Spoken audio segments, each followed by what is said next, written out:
Assalamualaikum warahmatullahi wabarakatuh. Sebelumnya perkenalkan, nama saya Ahmad Yarsa Erlangga. Saya dari Universitas Negeri Jakarta. Di sini saya akan memberikan bahan ajar berupa dua indikator utama, yaitu menganalisis kesetaraan sosial dan kehidupan bermasyarakat. Lalu indikator yang kedua, menganalisis bentuk struktur sosial, yaitu diferensiasi sosial dan stratifikasi sosial. Lalu, apa sih kesetaraan sosial itu sendiri? Kesetaraan sosial adalah tata politik sosial di mana semua orang yang berada dalam suatu masyarakat atau kelompok tertentu yang memiliki hak yang sama, tidak memandang tingkat yang lebih tinggi ataupun tingkat yang lebih rendah dalam aspek agama, sosial, politik, pendidikan, ekonomi, pekerjaan, keamanan diri, dan lain sebagainya. Lalu, apa sih bentuk kesetaraan sosial itu sendiri? Oke, jadi bentuk kesetaraan sosial itu dibagi menjadi 3. Yang pertama adalah kesetaraan hak sebagai warga negara. Ada di dalam 3 bidang. Bidang pertama adalah bidang ekonomi. Kesetaraan di bidang ekonomi sesuai isi pasal 33 ayat 1 sampai dengan 5. Undang-Undang Negara Republik Indonesia pas tahun 1945 secara implisit. Pasal tersebut menggambarkan persamaan hak warga negara untuk mendapatkan kehidupan yang layak. Lalu bidang yang kedua adalah bidang sosial budaya. Hak mendapatkan pekerjaan dan penghidupan yang layak. Hak memeluk agama dan menjalankan ibadah sesuai kepercayaan. Hak mendapatkan pendidikan. Hak kebebasan masyarakat dalam memelihara, melestarikan, dan mengembangkan nilai-nilai budaya. Lalu, hak atas kesejahteraan sosial. Oke, selanjutnya adalah dalam bidang politik. Hak untuk menyampaikan aspirasi atau pendapat. Dan yang terakhir adalah hak untuk menciptakan kestabilan di bidang politik. Lalu, kesetaraan yang kedua adalah kesetaraan kewajiban sebagai warga negara. Ada di 3 bidang, yaitu bidang ekonomi, bidang hukum, dan yang terakhir ada bidang sosial. Apa sih isi yang di dalam bidang hukum itu? Oke. Yang di dalam bidang hukum itu berisi tentang warga negara memiliki kewajiban berperan serta dalam pembangunan. Misalnya, membayar pajak sesuai ketentuan yang telah ditetapkan oleh pemerintah. Lalu bidang yang kedua adalah bidang hukum, yang berisi tentang warga negara memiliki kewajiban menjunjung tinggi hukum yang berlaku. Yang ketiga adalah bidang sosial. Warga negara memiliki kewajiban dalam mengikuti pendidikan dasar selama 12 tahun dari SD, SMP, dan yang terakhir adalah SMA. Dan juga yang terakhir adalah kesetaraan hak dan kewajiban sebagai warga negara. Ada di 3 bidang, yaitu bidang pertahanan dan keamanan, yang berisi tentang setiap warga negara berhak dan wajib ikut serta dalam usaha pertahanan dan keamanan negara dari segala bentuk ancaman, baik dari dalam negeri maupun dari luar negeri. Yang kedua adalah bidang bela negara. Setiap warga negara berhak dan wajib ikut serta dalam upaya pembelaan negara. Dan yang terakhir adalah bidang sosial, bidang politik dan hukum, yang berisi tentang setiap warga negara wajib menjunjung tinggi hukum dan pemerintahan tanpa pengecualian. Oke. Dan ada kesetaraan lain-lainnya, seperti kesetaraan agama, kesetaraan ras, kesetaraan suku bangsa, kesetaraan gender, dan kesetaraan sosial yang meliputi kedudukan atau status, yang dengan arti tempat atau posisi seseorang dalam suatu kelompok sosial, yaitu yang berisi tentang hak, kewajiban, harga diri, dan pergaulan. Status itu terbagi menjadi 4: status religius, status dalam lingkungan kerja, status dalam sistem kekerabatan, dan status politik. Oke. Jadi status menurut cara memperolehnya terbagi menjadi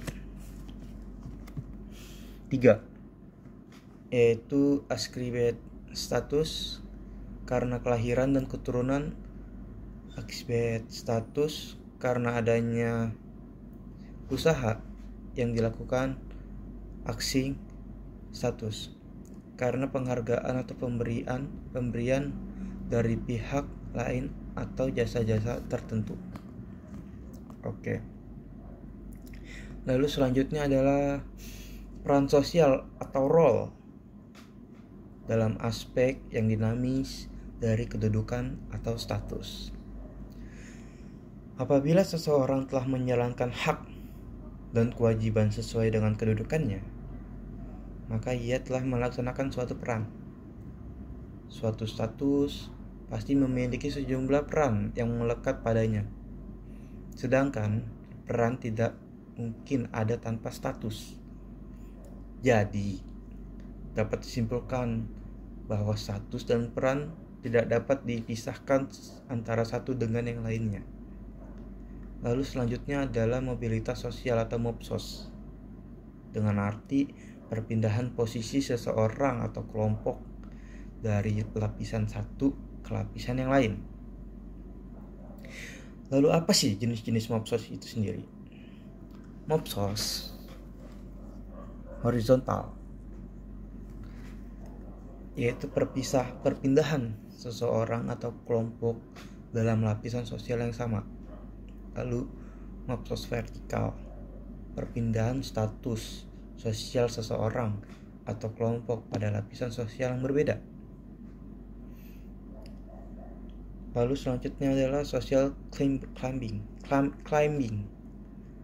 yaitu peningkatan status atau kedudukan seseorang ke dalam lapisan yang lebih tinggi.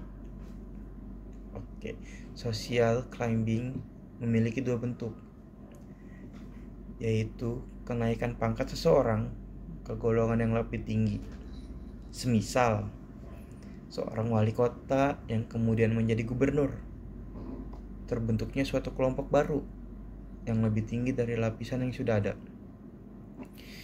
Misalnya dalam pemilihan pengurus kelas, saya Ahmad Hersalangga terpilih sebagai ketua kelas yang berhak mengatur seluruh siswa di kelas itu. Oke, jadi selanjutnya adalah social sinking, yaitu penurunan status atau kedudukan seseorang ke dalam lapisan sosial yang lebih rendah. Social sinking juga memiliki 2 bentuk, yaitu turunnya kedudukan seseorang ke golongan yang lebih rendah. Semisal seorang karyawan yang di PHK, seorang pejabat yang pensiun, tidak dihargai kedudukannya sebagai lapisan sosial atas individu. Semisal tidak berlakunya lagi gelar kebangsawanan seseorang. Objek mopsos, individu, kelompok sosial, mode, benda, dan ideologi. Lalu apa sih faktor pendukung mopsos? Faktor pendukung mopsos adalah faktor struktural, yaitu pekerjaan, fertilitas, dan ekonomi ganda dalam hal tradisional maupun modern. Lalu ada di dalam faktor individu yang berisi tentang perbedaan kemampuan, orientasi sikap, pendidikan, kebiasaan kerja, penundaan kesenangan, memperbaiki penampilan diri, dan yang terakhir kemunjuran diri atau nasib. Lalu selanjutnya ada di dalam status sosial, keadaan ekonomi atau ketidakpuasan atas status ekonomi. situasi politik, demografi, atau ilmu tentang dinamika kependudukan, keinginan melihat daerah lain, motif-motif keagamaan, perubahan sistem sosial. Lalu untuk faktor penghambat medsos itu sendiri antara lain kemiskinan, perbedaan ras dan agama, perbedaan jenis kelamin, diskriminasi kelas sosial, dan pengaruh sosial yang kuat. Lalu yang terakhir adalah proses mopsos atau PMS. Masyarakat tertutup, proses perubahan status sosial terbatas, masyarakat sistem kasta, masih dan feodal. Masyarakat terbuka lebih memungkinkan terjadinya perubahan status sosial masyarakat modern. Saluran mobilitas sosial itu sendiri atau SMS yang disingkat dengan SMS, yaitu fasilitas yang dapat digunakan oleh individu atau kelompok untuk melaksanakan mopsos. Lembaga keagamaan, lalu selanjutnya lembaga politik, lembaga ekonomi, lembaga pendidikan, lembaga perkawinan, lembaga seni dan budaya, lembaga olahraga, lembaga profesi, dan yang terakhir adalah angkatan bersenjata.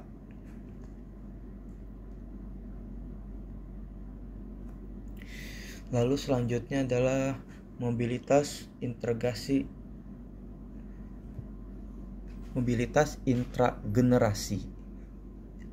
yaitu dengan arti perpindahan kedudukan sosial seseorang atau anggota kelompok masyarakat yang terjadi dalam satu generasi yang sama. Lalu selanjutnya adalah mobilitas antar generasi, yaitu perpindahan kedudukan sosial seseorang atau anggota masyarakat yang terjadi di antara beberapa generasi dalam satu keturunan. Oke, jadi selanjutnya adalah jenis mopsos antar generasi. Apa aja sih di dalamnya itu? Oke, jadi di dalam jenis mopsos antar generasi itu sendiri adalah mobilitas antar generasi naik, mobilitas antar generasi turun, mobilitas antar wilayah atau geografis, yaitu perpindahan seseorang atau kelompok dari suatu tempat ke tempat yang lain. Bentuk-bentuk mopsos antar wilayah. Oke, jadi selanjutnya adalah bentuk-bentuk mopsos antar wilayah. Imigrasi, yaitu perpindahan penduduk dari luar negeri kemudian menetap di dalam negeri. Lalu selanjutnya adalah emigrasi, perpindahan penduduk dari dalam negeri kemudian menetap di luar negeri. Selanjutnya urbanisasi, perpindahan penduduk dari desa ke kota. Transmigrasi, perpindahan penduduk dari daerah yang padat ke wilayah yang jarang penduduknya. Oke, kita masuk ke indikator kedua, yaitu menganalisis bentuk struktur sosial, yaitu diferensiasi sosial dan stratifikasi sosial, yang berisi tentang diferensiasi sosial. Diferensiasi sosial atau pembedaan masyarakat yang sifatnya tidak mengenal tingkatan lebih tinggi atau rendah, atau yang bisa disebut dengan horizontal. Jenis-jenis diferensiasi sosial atau diferensiasi tingkatan yang bisa disebut dengan rank differentiation, yaitu muncul karena adanya ketimpangan distribusi barang atau sesuatu yang dibutuhkan namun jumlahnya sangat terbatas. Seperti contohnya minyak goreng menjadi barang yang tidak semua orang dapat memilikinya. Hal ini menyebabkan perbedaan-perbedaan yang diakibatkan oleh kemampuan individu untuk memilikinya. Demikian juga dengan kepemilikan logam mulia seperti emas. Hanya orang-orang yang secara ekonomi berada pada posisi di ataslah yang dapat memperolehnya dengan cara membeli. Lalu selanjutnya adalah diferensiasi fungsional atau yang bisa disebut dengan functional differentiation, yang muncul karena setiap orang melakukan pekerjaan yang berbeda. Hal ini menjadi suatu kenyataan dalam kehidupan kita. Dengan pekerjaan yang saling berbeda, maka manusia lebih mudah untuk memenuhi kebutuhan hidupnya. Tidak ada yang namanya profesi yang paling penting, dan tidak ada yang namanya profesi yang tidak penting. Semua memberi sumbangan masing-masing sesuai kemampuan dan keilmuannya. Di antara profesi yang berbeda dapat saling melengkapi dan menciptakan keharmonisan.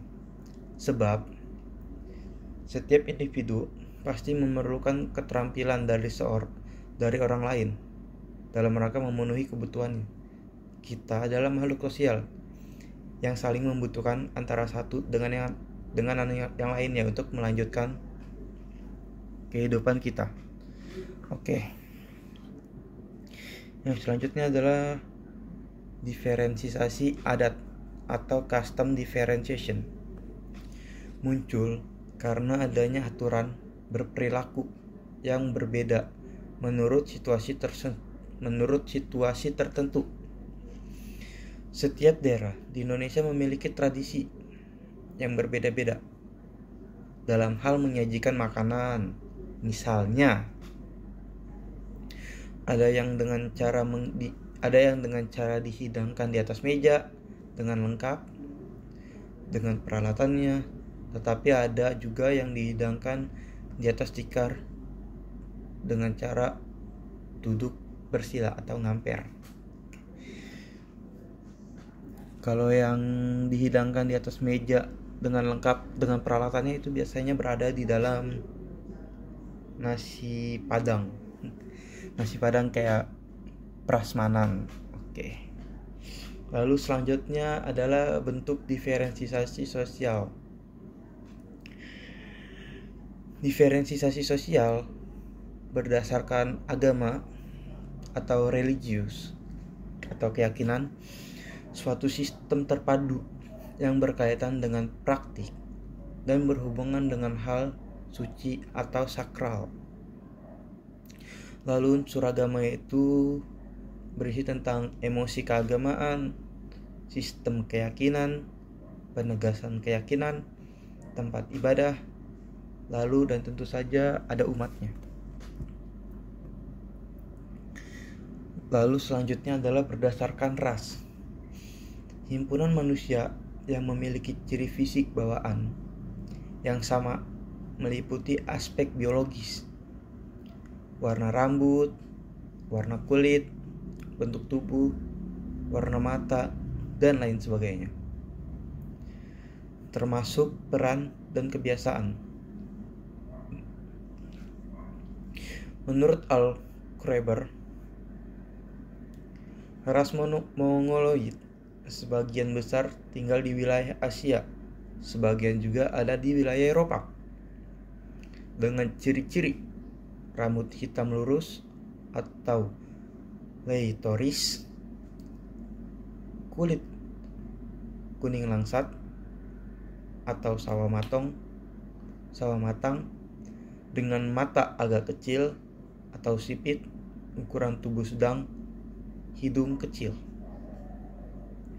Masyarakat Indonesia di bagian barat termasuk ras Mongoloid atau subras Malayan Mongoloid.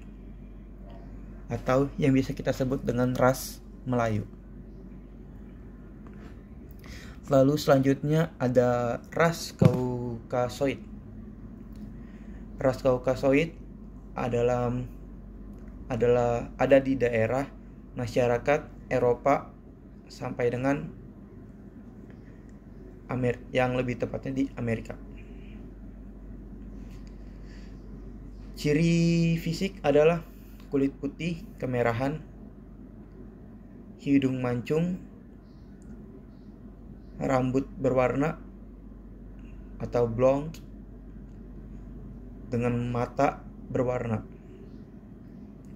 Lalu selanjutnya adalah ras Negroid yang berada di daerah Afrika dengan ciri-ciri kulit hitam, rambut hitam keriting atau biasa disebut dengan olotris, bibir tebal, mata besar, gigi putih, dan dengan badan yang besar serta tinggi.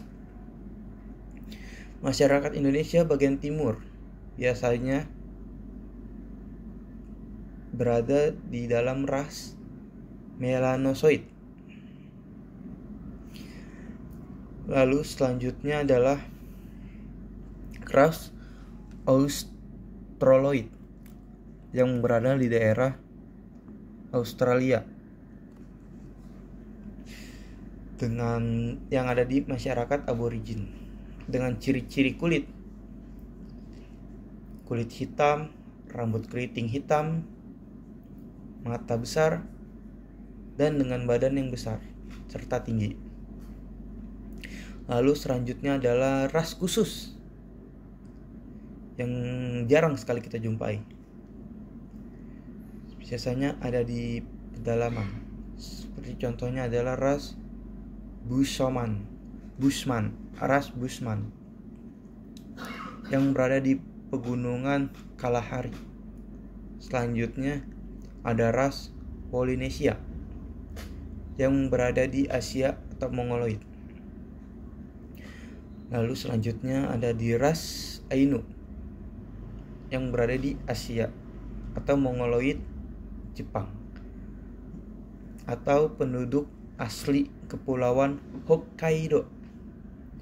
Dan yang terakhir adalah ras Wedoid yang berada di Asia atau Mongoloid Sri Lanka yang berada di Sri Lanka, Nepal, pedalaman Sulawesi dan Sumatera dengan ciri-ciri kulit sawo matang sampai dengan atau juga hitam, lalu rambut ikal dan bergelombang. Lalu bagaimana dengan ciri fisik ras Bushman, Polinesia, Ainu, serta Wedoid? Oke. Jadi ciri-ciri ras Bushman yang berada di pegunungan Kalahari yaitu ukuran tubuh sedang, warna kulit coklat, rambut hitam keriting, mata lebar, dan mereka biasanya banyak terdapat di daerah gurun Kalahari yang berada di Afrika Selatan. Lalu selanjutnya adalah ras Polinesia. Mereka memiliki ciri-ciri tubuh tinggi, kulit lebih terang, dan rambut hitam yang lurus atau bergelombang. Lalu selanjutnya adalah ras Ainu. Mereka memiliki ciri fisik tubuh yang kuat, proporsional, dengan mata coklat gelap, tulang pipi tinggi, hidung pendek, dan wajah lebar, serta rambut lebat dan berombak. Lalu selanjutnya adalah ras Wedoid yang berada di Asia, Mongoloid, Sri Lanka, Nepal, dan pedalaman. Mereka memiliki ciri-ciri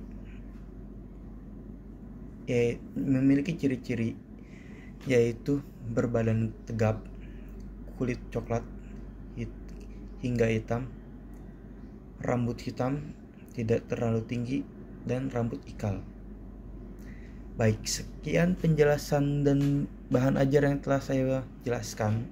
Selebihnya mohon maaf. Wabillahi taufiq wal hidayah. Wassalamualaikum warahmatullahi wabarakatuh.